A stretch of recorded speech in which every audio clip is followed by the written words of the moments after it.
This video sponsored by SBO Digital Marketing. Join SBO Digital Marketing. Work from home opportunity. Mobile based part time job. Perfect for students, homemakers, and job seekers. Use your free time to earn. No fixed hours. Work at your convenience. Just share and publish content. Simple task, no selling or no referral. Have a Facebook, Instagram, or YouTube account? You're already eligible. Earn daily income with instant payouts. Start from day one. Skip பண்ணாதீங்க. பெரிய தப்பு. தினம் 300 ரூபாய் சம்பாதிக்க அரிய வாய்ப்பு. Instagram, Facebook பயன்படுத்த தெரிந்தால் போதும் content post and content publishing மூலமா தினம் 300 ரூபாய் சம்பாதிக்கலாம். இந்த வேலை செய்ய 5 நிமிடம் போதும். Work training support, group communication support, all language customer live chat support, முக்கியமா சொந்தமா ஒரு பிசினஸ் ஸ்டார்ட் பண்ற அளவுக்கு உங்களால கற்றுக்கொள்ளவும் முடியும், சம்பாதிக்கவும் முடியும். இந்த வேலை வாய்ப்பு வழங்குவது 5 வருடத்திற்கு மேல ரன் ஆகிட்டு இருக்க நம்ம தமிழ்நாட்டு company school of business organisation private limited. மேலும் விவரங்களுக்கு டிஸ்கிரிப்ஷன்ல கொடுத்திருக்க நம்பருக்கு வாட்ஸ்அப் பண்ணுங்க. தண்ணீர் தேசம் பகுதி 6. ஒளிக்காதே. உள்ளே எதையும் ஒளிக்காதே.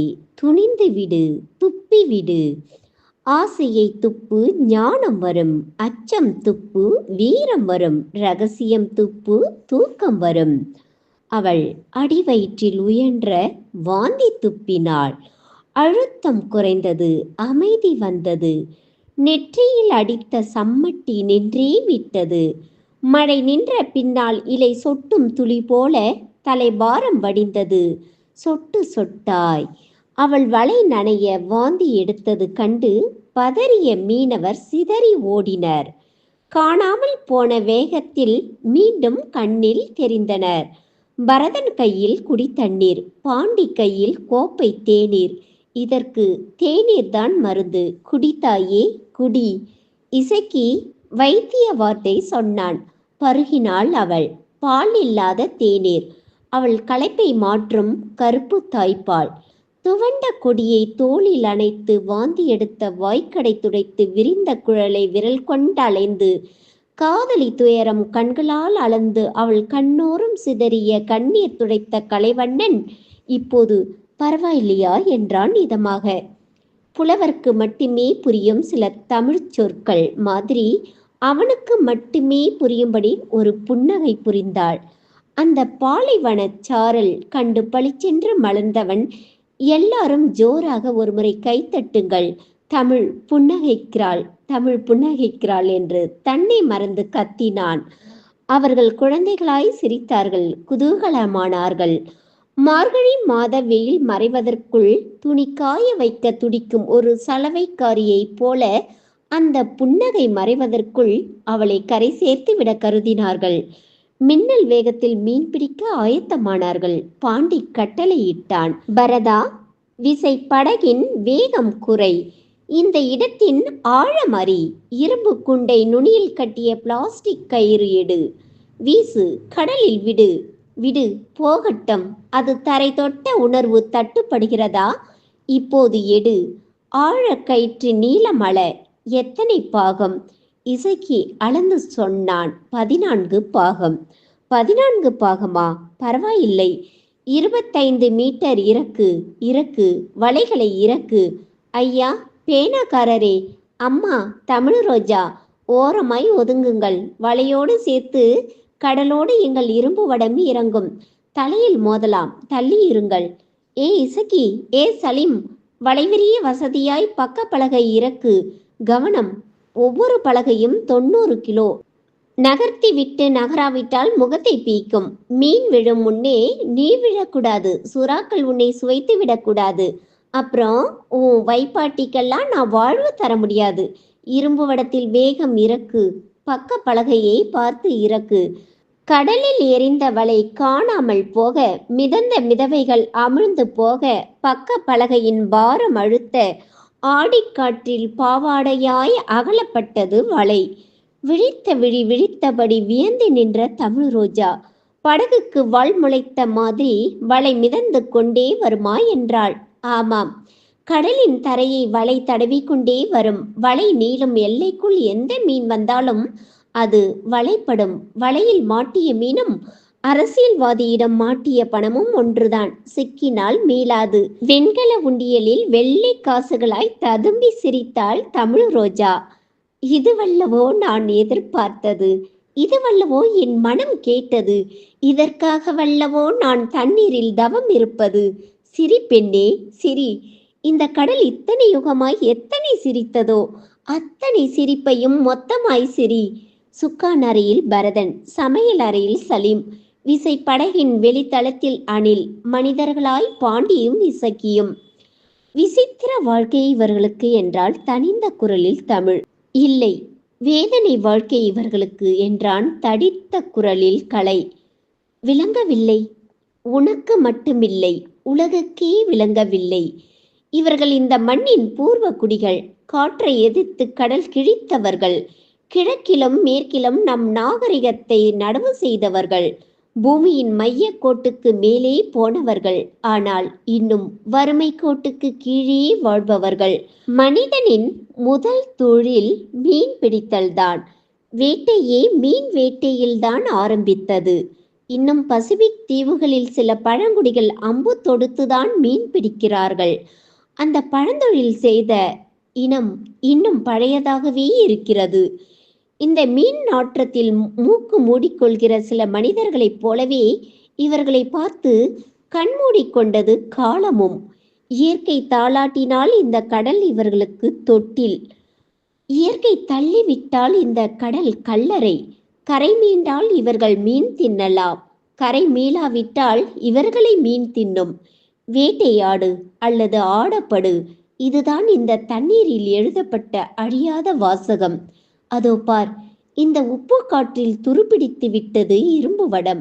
சுக்கான் இரும்பில் துரு, சமைக்கும் அடுப்பில் துரு, நட்ட கம்பியில் துரு, விசை படகின் விளிம்பில் துரு. இன்னும் துரு பிடிக்காதிருப்பது இவர்களின் எலும்பு மட்டும்தான். அவன் பேச்சில் இருந்த உண்மையும் உள்ளார்ந்த கண்ணீரும் தடுமாற வைத்தன தமிழை. இப்போது புரிகிறது என் வாழ்க்கை எவ்வளவு மெல்லியதென்று. என் வீட்டு கூண்டு கிளி கூட எவ்வளவு பத்திரமாய் இருக்கிறது. என் வாழ்க்கை என் சாப்பாட்டு மேஜைக்கே வந்து விடுகிறது. ஆனால் இவர்களோ கரையில் தொலைத்த வாழ்க்கையை கடலில் தேடிக் கொண்டிருக்கிறார்கள். மெல்லிய வாழ்க்கை என் வாழ்க்கை, பனி துளிக்குள் பள்ளி கொள்ளும் வாழ்க்கை. என் குரோட்டன்ஸ், என் செல்ல நாய்.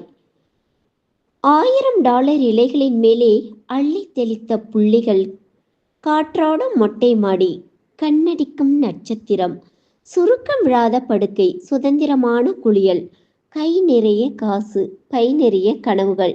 இந்த சந்தோஷ வட்டத்தில் நான் சௌகரியமாயிருக்கிறேன். ஆனால் இவர்களுக்காக நான் இறக்கப்பட முடியும், என்னால் இவர்களாக இருக்க முடியாது. என் சுவாச உறுப்புகள் தரைக்கு மட்டுமே ஏற்றவை, தண்ணீருக்குள் தள்ளாதீர்கள். அவள் சத்தமிட்டு பேசவில்லை, ஆனால் அவள் கருத்து உரத்து நின்றது. உண்மை சொல்கிறேன், உணர்ந்து சொல்கிறேன் என்ற உறுதி இருந்தது.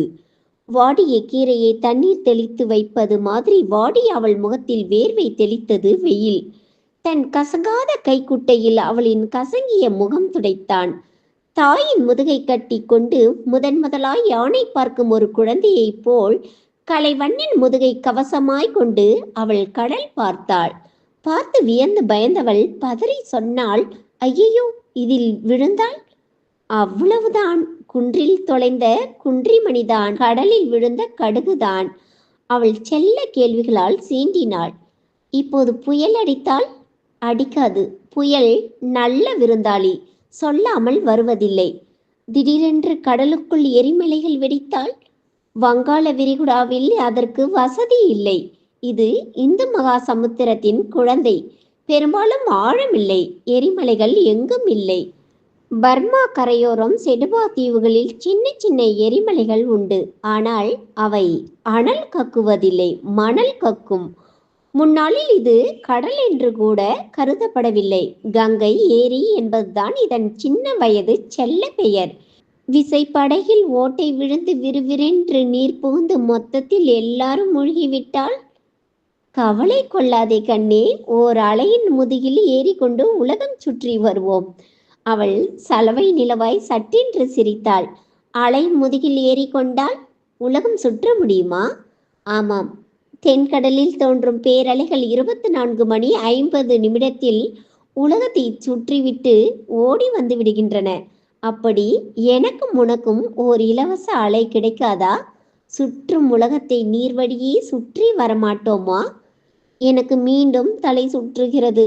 அவளை தாங்கி பிடித்து தலைமுடி தடவி விசை படகின் விளிம்பில் சாய்த்து நெற்றியில் அன்பு தடவி ஆதரவு செய்தான்.